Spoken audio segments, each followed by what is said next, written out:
আমাদের অফিসের কাজে দুপুরে হোটেলে খেতে হয়। আমাদের মধ্যে এক ভাই যে কোনো হোটেলে খেতে গেলেই সন্দেহ করে এই মুরগি বা গরু মরা কিনা। তার এই সন্দেহ থাকা কি ঠিক? কারণ বিনা দলিলে তো সন্দেহ করা যায় না। যদিও আমাদের দেশে মরা মুরগি বেচা কেনা ব্যাপক হয়ে গেছে। যে গাড়িতে করে ফার্মের মুরগি আনে না, এদের অনেকগুলোই মরে যায়। অনেক মুরগি পথে কি হয়ে যায়? হ্যাঁ, এগুলো তো আসলে এক ধরনের গোষ্ঠের টুকরা, প্রাণী কম মুশকিল, একটু কিছু হলেই মরে যায়। তো এইগুলোকে নাম দিয়েছে নোয়াখালীর মুরগি, মরাগুলোকে নাম দিচ্ছে। আরে মরাটারে খাওয়াইব কেমনে? এটা সাধারণত চিকেন ফ্রাই করে বেশিরভাগ খাওয়ায়। তাহলে মরাটা আর বোঝা যায় না, ওটাও একটা মোটামুটি সুস্বাদু হয়। তো পরিভাষা হয়ে গেছে নোয়াখালীর মুরগি, এর অর্থই ওই মরাটা। ওটা জেতাটার থেকে দাম কম। ওটা জেতাটার থেকে কি আগে শুনতাম লন্ডন আমেরিকায় বিক্রি হয়, জিন্দাও বিক্রি হয়, মুর্দাও বিক্রি হয়। এখন আপনাকে এত কষ্ট করে আমেরিকা যাওয়ার দরকার নেই, ঢাকাতে বিক্রি হয়, দাম কম পড়ে আর কি। ওটা কেজি 150 হয়, তো এই কেজি হয়তো 60-70 টাকা। ওগুলো অনেকে কিনে এনে ওই ফ্রাই করে, চিকেন ফ্রাই। এই জন্য আর যেগুলো বিদেশি আছে KFC, এরা তো জবাই করে না। এরা ফার্মের মধ্যে একরকম গ্যাস দেয়, দিলে সব মুরগি একসাথে মরে যায়। মরে গেলে ওর থেকে আর রক্ত বের হয় না। ওরা মনে করে রক্তটা বের না হলে সুস্বাদু বেশি হয়, পরে ওটারে খাওয়ায়। এই জন্য KFC, আলবাইক এগুলো খাবেন না, এগুলো জবাই করাই হয় না। কারণ বিনা দলিলে তো সন্দেহ করা যাবে না। শরীয়তে বলতেছে যতক্ষণ দলিল না পাও সন্দেহ করো না, তাহলে তো রেজেক্ট তঙ্গ হয়ে যাবে। ফিতনা হবার আশঙ্কার কারণে যদি অনিচ্ছায় শবে বরাতে রুটি হালুয়া বানাতে বা খেতে হয়, তবে কি গুনাহ হবে? ফিতনা হবার আশঙ্কায় এরা হালুয়া রুটি না বানালে কি ফিতনা হবে? কেউ আসে পিটাইবে লাঠি দিয়ে নাকি? হ্যাঁ, আর বাড়ির কর্তারা বুঝাই বলছে যেহেতু এটা বেদাত জিনিস। এই জন্য আপনি যে কোনো দিন ইলিশ মাছ আপনি খান, পয়লা বৈশাখের দিন খায়েন না, শবে বরাতে খায়েন না। আপনার পান্তা ইলিশ খাইতে মনে চায়, সারা বছর খান, পয়লা বৈশাখের দিন খাবেন।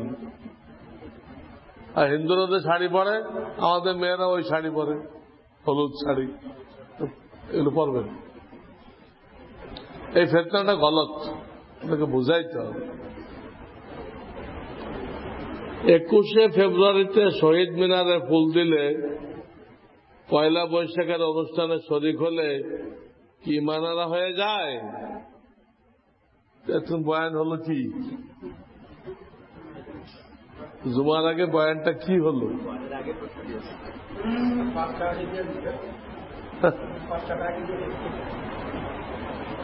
বাংলা ভাষার জন্য তারা জান দিল, আর সেটা পালন করতেছে 21শে ফেব্রুয়ারি। মানে বেকুবের কোন শেষ সীমানা আছে? বাংলা ভাষার জন্য কিছু লোক দান দিল, ভালো কথা, তুমি বাংলা পালন করো। কি যেন 10ই ফাল্গুন না কি হয় যেন, 8ই ফাল্গুন, 8ই ফাল্গুন পালন করো। 21শে ফেব্রুয়ারি কেন পালন করলাম? বাংলাটা ইংরেজিতে কেন? দাল মে কালা হয়, কাবাব মে হাড্ডি হয়। এই তো ভণ্ডামি জাহের হয়ে গেল। আমার শ্বশুর টেলিভিশন দেখতে অভ্যস্ত, শারীরিক বিভিন্ন অসুবিধার কারণে তাবলিগে যেতে চান না। জামাতের নামাজও কম যান ও বাসায় তালিম শোনাতেও আগ্রহ নেই, কি করলে তার জীবনে দিন ও আখিরাতমুখী হবে? ঘরে তালিম করতে হবে, অথবা হক্কানে আলেমদের বয়ান, অডিও বয়ান, এগুলো শোনান, বা ওনার দিলের প্রশান্তির জন্য গজলও শোনাইতে পারেন। কিন্তু টেলিভিশন দেখা তো শরীয়তে জায়েজ নেই। দেখতে দেখতে মরলে তো ইমান হারা হয়ে মরার আশঙ্কা। টেলিভিশন দেখতে দেখতে কেউ মরে গেল, তো খুব বেশি আশঙ্কা আছে উনি ইমান হারা হয়ে মরলেন। গুনাহ করতে করতে হয়তো মরে যাওয়া, কখন যে মৃত্যু আছে বলা যায় না।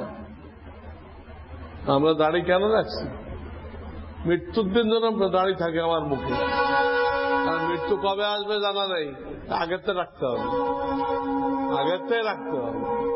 যদি এই অবস্থায় মৃত্যু এসে যায় তো রসুলের সামনে কি নিয়ে দাঁড়াবো? পুঞ্জি তো থাকতে হবে। সফর অবস্থায় মহিলাদের নামাজের হুকুম কি? পড়তে হবে। সফর অবস্থায় গাড়ি থামায় পুরুষরাও পড়বে, তাদেরকেও মসজিদের বারান্দায় এক কোনায় বোরকা পরে তারাও কি করবে? নামাজ পড়বে। সফরে কি মহিলাদের নামাজ মাফ হয়ে যায়? এমন তো কোনো কথা নেই।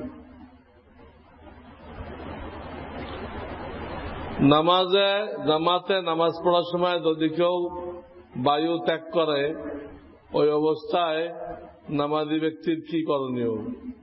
যদি কেউ বায়ু ত্যাগ করে, কেউ তো বায়ু ত্যাগ করে না, বায়ু হঠাৎ বের হয়ে যায়, তার ইচ্ছা ছাড়া কি হয়? ত্যাগ করে, এই কথাটা ঠিক হয়নি। নামাজ পড়তে কে বায়ু ত্যাগ করবে? হ্যাঁ, অনিচ্ছাকৃত তাদের গ্যাসের সমস্যা আছে, তাদের হয়ে যায়। তাদের ব্যাপারে হাদিসে আসছে সে নাক ধরে বেরোয় যাবে, নাক ধরে, এটা হাদিস। আর লোকদেরকে বলা হয়েছে, কাতারে যারা আছে, তোমরা নাক ধরা কোন লোক যদি দেখো একটু বাঁকা হয়ে ওকে যাওয়ার কি করবা? জায়গা করে দিবা। ও উজু করে এসে আবার সামনে আসার দরকার নেই, পিছনে একজনে দাঁড়ায় কি করবে? নামাজ আবার শরীক হবে। তো ওই অবস্থায় নামাজ পড়লে তো আবার ইমানের জন্য আশঙ্কা। ফজরের নামাজ কাজা আদায় করার সময় কেরাত জোরে পড়তে হবে কিনা? যদি জামাত করে তাহলে জোরে পড়তে হবে। ফজর নামাজ এক জামাতের কাজা হয়ে গেছে, স্বয়ং নবীজির কাজা হয়েছে জিয়ারতে ফেরার সময়। তখন তো জামাত করে করছে, আদায় করছে, তো কেরাত জোরে পড়ছে। একা একা পড়লে আস্তে পড়বে। তো এটা আমি আগেও বলছিলাম আপনাদেরকে, যে কোনো কারণে যে কাজা হয়, তো যখনই আপনি ঘুমের থেকে উঠবেন বা বুঝতে পারবেন, তৎক্ষণাৎ মকরুহ না হলে তৎক্ষণাৎ পড়ে নেবেন। তাহলে হাদিসে ওয়াদা করা হয়েছে আপনার কাজার যে একটা ক্ষতি হয়েছে কাফারা হয়ে যাবে। কাজা করলে আপনার জিন্দেগিতে বিরাট একটা ক্ষতি হয়ে গেল না, ওই ক্ষতিটা কাফারা হয়ে গেল, ক্ষতিগ্রস্ত থেকে বেঁচে গেলেন। কিন্তু প্রায় লোক তা করে না, কি করে? ওই জোহরের সাথে পড়ে দিব। আপনি এটা পাইলেন না কাফারার ফজিলত। এজন্য 8টায় কোনো কারণে 8টায় কোনোদিন আপনি ঘুম ভাঙছেন, তাতে আগে কি করেন? নামাজ পড়ে। কিন্তু বেলা ওঠার সময় ঘুম ভাঙছে, বেলা ওঠার সময় পড়বেন না, কারণ ওটা কি? মাকরু ওয়াক্ত, মাকরু ওয়াক্ত পড়া যাবে না।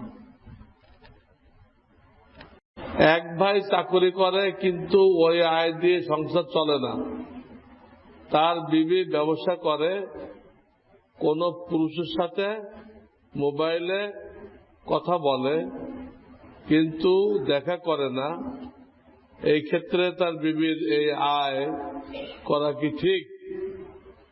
কিসের ব্যবসা করে, সেই ব্যবসা হালাল আছে কিনা? কিন্তু কোন বৈধ ব্যবসা করে আর ম্যানেজার কোন পুরুষ হয়, সেই পুরুষকে কোন ডিরেকশন দিতে হয়, তো ওটুক পর্যন্ত অ্যালাউ করা হবে। কাজের কথা বলবো, যেহেতু ওই বেটা তো বেগা না, তার সাথে কর্কশ ভাষায় কাজের কথা বলবে, এই করো সেই করো। নাপাক অবস্থায় হাত পায়ের নখ কাটা যাবে কিনা? অসুবিধা নেই। নাপাক অবস্থায় হাত পায়ের নখ কাটা, চুল কাটা, এতে কোনো অসুবিধা নেই। আমি একবার 4 বছর আগে রমজানে হারদুই ট্রেনিং করেছি। এরপরও কি আমার কোরআন শিক্ষার জন্য সময় দেওয়া বা কোনো ভালো কারিকে শোনানোর দরকার আছে কিনা? এক রমজানে হারদুই ট্রেনিং করলে 16 আনা সহির আশা করা যায় না। হ্যাঁ, কারণ নুরানি কায়দা পড়ার পরে অন্তত 3টা পারা পড়তে হয়, কিন্তু এক রমজানে সম্ভব না। আপনাকে কারো কথা শোনায় আরো সুন্দর করার চেষ্টা করা দরকার।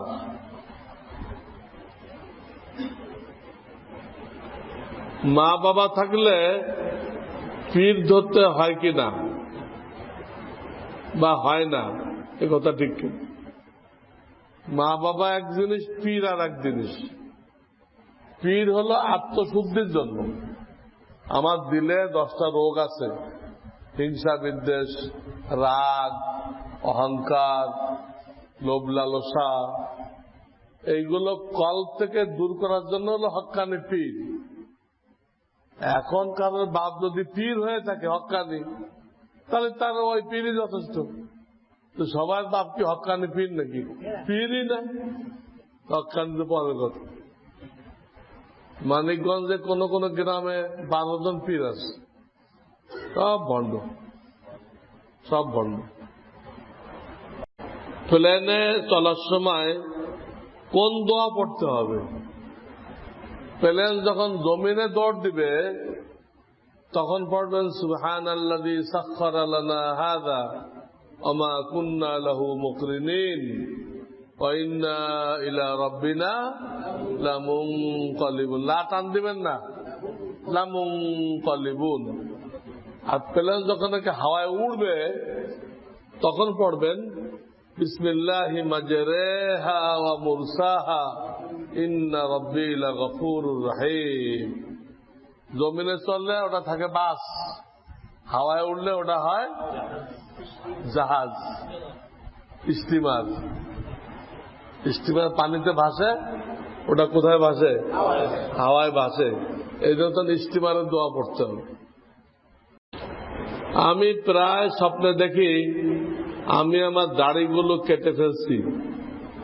দাড়ি কাটার পরে আমার চেহারাটা অনেক সুন্দর দেখা যাচ্ছে। এর অর্থ কি? এটা সম্পূর্ণ শয়তানের ধোঁকা। হাদিস আছে স্বপ্ন 3 প্রকার, একটা আল্লাহর পক্ষ থেকে সুসংবাদ, আর শয়তানের পক্ষ থেকে গোমরাহ করা, আর একটা হলো দিনে মানুষ যা কল্পনা করে ওটা স্বপ্ন দেখে। এটা কোনটা? সম্পূর্ণ ইবলিসের পক্ষ থেকে। দাড়ি কাটলে কি সুন্দর দেখা যায়? দাড়ি কাটলে তো হাফ টিকিট হয়ে গেল। চেহারার পরিপূর্ণতা দাড়ির দ্বারা আসে। দাড়ি নেই তো অর্ধেক চেহারাই কাটি ফেলছেন আপনি। আপনার দাড়ি নেই তো চেহারার অর্ধেক নেই, তো সুন্দর হলো কেমনে? হ্যাঁ, মহিলাদের জন্য ঠিক আছে, মহিলাদের দাড়ি না থাকাটাই পুরুষের জন্য সৌন্দর্য না। এই জন্য পুরুষের লম্বা দাড়ি রাখতে বলা হয়েছে, আর মহিলাদের লম্বা চুল রাখতে বলা হয়েছে। ওদের চুল আর আমাদের দাড়ি। ওদেরকে চুলের দ্বারা সৌন্দর্য বাড়ানো হয়েছে, আর আমাদেরকে হাদিসের শব্দই এটা। আল্লাহ পুরুষকে দাড়ির দ্বারা সৌন্দর্য বাড়াইছেন, শব্দই এটা। আর ইংরেজ ভূতরা শিখাই দিয়ে গেছে দাড়ি কাটলে সৌন্দর্য বাড়ে। ইংরেজ ভূত, এদের বলা সাদা চামড়ার বানর। এই সাদা চামড়ার বানরগুলো কি শিখাই দিয়ে গেছে? দাড়ি কাটলে সৌন্দর্য বাড়ে। আরে দাড়ি কাটলে তো চেহারা বেটি মানুষের মতো হয়ে যায়, দাড়ি কাটলে তো চেহারা কাফেরের মতো হয়ে যায়। চেহারা কাফের মতো বানাইলে আর বেটি মানুষের মতো বানাইলে সৌন্দর্য বাড়লো? আমি একদিন বলছিলাম যে আপনার জামা কাপড় শুকায় নাই, তা আপনি বিবি সাহেবের সেলোয়ার কামিজ গাইতে জমা পড়তে আসবেন? আপনার জামা শুকায় নাই, এখন কি পরে আসতে হবে? বিবি সাহেবের সেলোয়ার কামিজ ওড়না মাথায় দিয়ে আসতে হবে। আসবেন কেউ জুমার নামাজ পড়তে? হাত তোলেন, কে আসবেন? কেউ আসবেন না। তাহলে বিবি সাহেবের লেবাস পরলেন না, তাহলে বিবি সাহেবের চেহারা বানালেন কেন? বিবি সাহেবের লেবাস আপনি পড়তে রাজি না, চেহারা